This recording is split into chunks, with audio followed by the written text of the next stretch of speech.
Here he is. He paints this story, a young man, the dynamics of lust. No matter what it's about, the dynamics of lust follow what he has in this story. Lust can be on a number of things. Lust can take a number of forms. It can hit any age. It can hit any gender. It can hit any social status. If you're human, you are vulnerable to lust if you're not careful. And as we go on, we find, and he emphasizes this, the aftermath of lust is where it's going in all of this. So what we're going to do this morning, based on what Solomon tells us, looking at 5 truths everyone should know about lust. 5 truths everyone should know about lust. Number 1, lust is a heart disease, not an STD. Lust is a heart disease, not an STD. Solomon's story begins looking out his window, and I'm sure he doesn't feel this way about all young people, but he looks out there and he sees a group of them out there, and he says, there was a group of simpletons. There was a group of idiots standing out there in a corner. And among all the idiots, there was one particular idiot.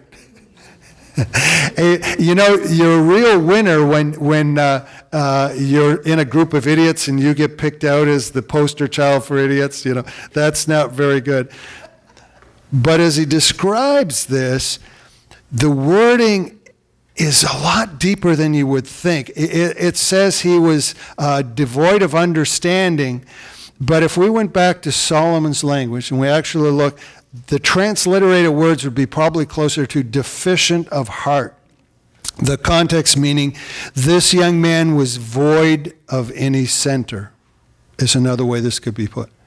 This young man, it wasn't that he was just stupid or foolish. He was void of any center. He was hollow. He was aimless. He had no moral compass formed in him.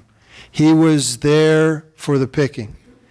His desires were going to take him. And in this story, the problem isn't that this young man had a sexual desire. If there was no sexual desire, there'd be no human race. That's part of our design. The problem was the desire he had was taken in a wrong direction. In a wrong direction. So it didn't start with his hormones, it started with his heart. At least 3 times we see heart mentioned over and over again. The problem with lust doesn't start in some other more base part of our nature. It starts here at the core, in the heart. So it's not an STD, it's a heart disease. Number 2, lust is a designer drug. Lust is a designer drug. Last year, not this year, but last year we had a really interesting, it was great this year too, kids camp, but last kids camp we did deal with some stuff with bad habits and such, and one of the things we brought about was a look into how meth physiologically affected a person, what happened there. And one thing we're discovering this is if you look at the most devastating drugs that people destroy themselves with, they don't change the system so much as they'll take your natural system and then take it outside its design. They'll take it beyond its design. Meth is a perfect example of it in this way. I think, there's enough even pop articles out there on how the brain works now. We all have a basic idea. You've got these neural pathways, you've got synapses in there that are little electrical impulses going on in the brain. Generally, if you're having a thought or a feeling and the voltage is traveling along these little pathways, somewhere in the range of 0.05 milliwatts, it's going along this thing, and wherever it hits certain areas of your brain, we all know they map the brain to some degree anyway. There's an area for reason, there's an area for memories, and there's an area for pleasure they find, which is basically in the center of the brain. Well, the way that meth works, it doesn't bring in a new feeling. What it does, it takes the brain and ramps up the electrical voltage for a start. And it hits it with more voltage than it's designed to handle through these synapses. Well, that just means stronger feelings is what's going on. Then it takes that voltage and goes direct to the pleasure center of the brain. And it hits it. You know what happens? What happens is this, is the brain, for that time when it is hit with this sense of euphoria beyond what the human brain is designed to have. The voltage is so high, it's such an intense thing, it's a euphoria that you will not feel just naturally. It's a natural feeling, but beyond the design. What happens in time is because, we could ask tech guys like Ron here, what happens if you take a design and hits an electrical device with way more electricity than is designed? Eventually you're going to burn it out. Something's going to pop. And what happens with the meth is, one is, because it's euphoric, because it's beyond natural design, people stop eating and everything else. Nothing can compete with this. It's outside of the design. And then eventually it fries the pleasure center of the brain. And then when it does this gets really disturbing, because it's not only psychologically then you're in a position you can't feel joy or euphoria or whatever positive. Physiologically you can't, because that area of your brain has been toasted. So, it starts off and it hits you, and the lethality of it is not that it does this totally different thing. It takes the way your brain is designed, but then enhances outside of the design. It's using euphoria is a natural thing. Good feelings are a natural thing. But when they're taken outside of the design, they become a toxic thing. And what was amazing, how this fits in is that I was surprised at how many articles when I was reading, how many commentaries dealing with lust use the drug analogy. It's exactly what lust tends to do. Lust isn't bad. It's not bad to have a sexual desire or desire some good things here or there. It's when that is taken outside of the design. Example, and only one example, because we could go into several, but this is probably the most graphic. If we were to take a commercial grade of lust, something where it's been turned into an industry that people are making money on it, the first thing that will probably come to mind would be pornography. Pornography, there's a little bit of lust woven into every commercial ad. They're trying to get you to buy a product. But pornography is built on everything we said about lust. It takes a natural desire, it puts it into an unnatural situation with unrealistic people in unrealistic fantasies, doing things that are outside of the design of this. And it is it an effective drug? Well, take this for instance as an example. Forbes says the pornography industry takes in nationally $14 billion annually. In comparison, the American Red Cross, their revenue for 2014 was $3.5 billion. A lot of people on this drug. It's ingested through the eyes. It goes to the heart. It goes to the mind. Very much like the meth that we were talking about. And where's the power in it? It is actually in the depravity of the acts. A lot of research done on what pornography does to everyone who's involved, whether it's the person, the spouse, whatever.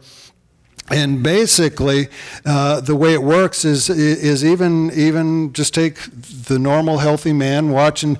At first, some of the stuff they're looking at may even be kind of revolting to them, but with a bit of repetitive exposure, it actually becomes an acquired taste, if you want to put it that way. Since the hit of it, and of course, remember, to be stimulated, even sexually, is a natural thing. There's endorphins that fire and all things in the body. It's a natural thing that goes on. That's the way we're made to reproduce the race. And God, actually, even beyond that, it's part of what makes a man and a woman who are married. It's what helps solidify the bonds, even in spiritual ways, between them. So it's a natural thing until it gets in this direction. Now, it's the depravity that is the hit. It's you start off with a little Well, and then, that was kind of kinky, but, I've seen that before, and then it becomes something more and more and more as it goes along. Just follow, and like we say, keep in mind, there's lots of things you can lust for. We're talking a particular dynamic that fits everything. Think of the course that this ends up following. Just take this one man who's behind closed doors watching this on his computer and nobody even knows at first. And so he really gets hooked on this stuff and he's watching it. He has hit another level where excitement doesn't start at the natural level anymore. It's something odd, something up here, something outside the design. How's it going to affect his marriage? How's it going to affect with his wife? He's got two options there, I guess. One is he's going to take her dignity away to try and fulfill this strange level of excitement, or he'll go and look for it somewhere else. But however you look at it, it's not a good picture. Research in with the spouses of wives of people like this find out that one of the first things that happens, there's a withdrawal physically and emotionally from the spouse, from the loved one. A wife might not know. He's doing this in private at first, but something's off. He's just not like he used to be. And this gets worse and worse. And then eventually, if it gets discovered, they say the commonality between all women who find out their husbands have been addicted to porn, find out later, is profound sense of betrayal, like adultery. Just a profound sense. So what has lust done to that marriage in there? We know one thing is we say addicted to porn, and it's true, that's what it is. There is a physiological change going on in the body. It's not just psychological. But like any addiction, whether it's somebody who tries to be a private alcoholic and, the closet alcoholic or whatever, somewhere down the line you be addicted to something and the truth comes out. Especially loved ones. Family's going to find out. You won't be able to keep it hidden. The same is true as this. His wife finds out. And with like most addiction, the whole family eventually finds out. So, what about that man's daughters? This is how my father views my gender. What does that do to her self-identity? Or how about the son? This is how my father views intimacy. What's it going to do to his? There's a whole lot of horrible devastation that happens in the wake of this stuff. But it all starts with this designer drug. Lust is a designer drug. It doesn't just change you, it hijacks your natural desires and takes you outside the design. If we remember that much, what does lust do? It takes you outside the design. Lust is seawater. Lust is seawater. How does that work? What am I trying to say here? Well, imagine this, and this will be easy for Ron over there because he's got the sun in his eyes and he's trying to see. Yeah, could you do that, Ray? Yeah, I'd hate to see him blind going out here. But just imagine, Ron, you're in a lifeboat out in the ocean. Your ship has sunk. And this story is a few of them. I don't even have to say some particular story. There it is. There's a group of people in that boat, sun beating down on it. You're surrounded by water, and the first thing you're doing is just dying of thirst. Dying of thirst. So in almost all of these stories, the same thing happens. Somebody gives in. There it is. It's around evening. They've been in that sun for the 4th day in a row, and somebody reaches over and that ocean water is so cool and wet, and they just put some on their lips, and it feels good. Almost satisfying. Almost.